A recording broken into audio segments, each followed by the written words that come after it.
Turn 1 and 2 have been completed.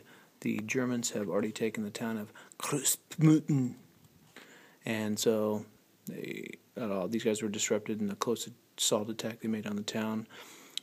The Americans have lost 2 parachute platoons and an M26 platoon, which never got to fire. And this, because of that, this HQ was reduced. And so the American tanks, all retreated over to this town because this is the last text for the Germans to catch. The tanks are going to move in here, and all the infantry is going to move back behind the town. And then German plan to the woods.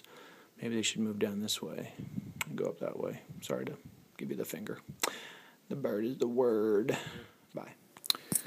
This is after turn 4. The Germans have made progress. They wiped out that town. Some bad news, though. They got to the edge of the woods there, and some of these guys took out a Panzer IV platoon and the HQ. Not cool. So I got the Tigers here. And honestly, I got to say I'm kind of stuck for the Germans. I am not sure what I'm going to do here. Because you've got almost... basically, they have to occupy... Pardon the cord. They have to occupy this hex. And they've got 5 platoons of infantry. 4 couple platoons of M4, some Easy 8s, Chaffee. I mean, it's like, come on. Seriously? This is where I struggle in these games. I'm not sure how I'm going to do that. Alright, that's it. Into turn 6, situation is very similar. I was trying to wear him down. I did destroy Chaffee and another Easy 8. Or was that Easy 8 done before? Anyway, I disrupted this guy here and disrupted him. So these guys started moving, and I'm going to have to make a move because I got 7, 8, and 9 to go. So, 2 turns left. Just want to show the situation. So turn 8, we're on the beginning of turn 8. 3 platoons are disrupted. 2 are reduced.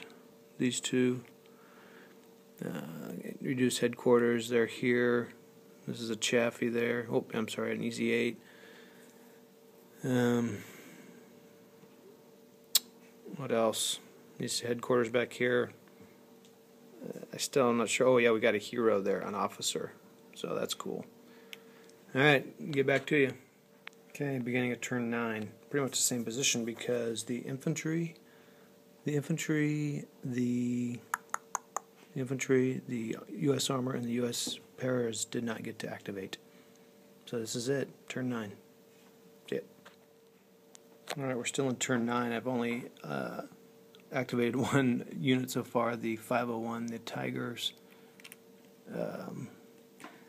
And anyway, I tried to assault with a Tiger, getting desperate, and the infantry took it out because you assault an infantry in city by itself, you're done. He was done. He retreated. He was eliminated. Then this guy fired into it, did nothing, and then these guys fired into it and reduced him. So now it's empty. If these guys would have gone first, I then could have moved a Tiger in there. Blast. Alright. Just want you to know these infantry guys moved from here and here. All these tanks whiffed their shots, shooting at him in the open. Well, I guess that's not really open, but he missed him anyway, and then they missed him coming into here. These guys, these infantry guys back here, fired into here and disrupted one of them. So they will activate because they weren't able to activate next turn, and they will no doubt close assault that. This is getting pretty good. See ya. Well, this was the battle for EO7 here. The 2 U.S. paraplatoons with an 8-1 officer and an HQ full. Both full. They get 3. Actually, they get to roll 4 dice, 5 dice, and drop the lowest one, hit on 4s. They get to roll 4 dice, 5, 6 dice, drop the lowest one for that 4. So they came out with a total of 1, 2, 3, 4, 5, 6, 7, 8 hits. Because these guys are disrupted by good firing and reduced, they got 3, 4, 5 dice, hitting on 6s. They got 1. So they reduced. One of these guys, you roll and see, and take a hit. These guys are destroyed. They don't even have to retreat. And Americans are the last one. It came down to the last die roll. I'm going to say this now. I was thinking about trading this game off because it just hadn't been hitting the place for me. I thought it had because I can definitely remember most of the rules, but something wasn't clicking. But this scenario clicked with me for sure. It was one of the ones used at the WBC. You can buy them at Lock and Load for like $4. This was Clash at Crossroads. Any more guys in there? Maybe if I could have got in a turn earlier, might have been good.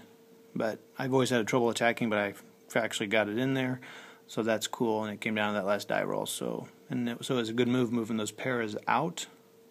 Now maybe they probably wouldn't have got it if I'd had two sets of pairs in there. They wouldn't have got in there at all. Probably would have been harder. So that may have been a mistake just having one. But I hadn't had a chance to move another guy in there. I would have, but because of the chit pulls, I didn't get him in there. So that's fine. So I feel like I did the right thing on both sides for the most part, except for the mortar. I thought I kept the HQ with it. I should have moved the HQ up with these guys, and then I could have used it to spot for the mortar. I don't know. I totally forgot about it firing indirect with them. And it could shot 14. I could have put it on the hill back here, and it could have just shot over here and at least added some more hitting. So blast. Lesson for next time. That's that. So Clash at the Crossroads, a very fun scenario. Get the WBC scenario pack at Lock and Load.